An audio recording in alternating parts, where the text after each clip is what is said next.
ఇవ్వటం జరిగింది. మామూలుగా మనందరికీ బెండకాయ తింటే కాస్త తెలివితేటలకి చాలా మంచిది, బ్రెయిన్కి చాలా మంచిది అని ఎప్పుడని అంటుంటారు. ఇది కరెక్ట్ అని కూడా స్పెయిన్ దేశస్తులు మరొక యూనివర్సిటీలో విషయాన్ని స్పష్టం చేశారనమాట.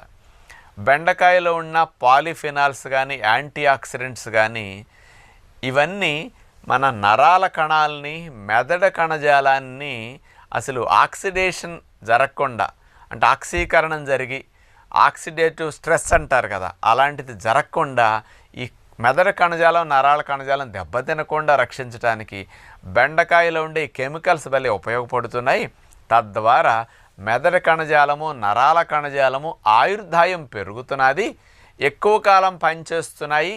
పెద్ద వయసు వచ్చినప్పటికి కూడా ఈ బెండకాయ తినటం వల్ల మరి నేర్చుకునే శక్తి, జ్ఞాపక శక్తి, ఆలోచించే శక్తి, అర్థం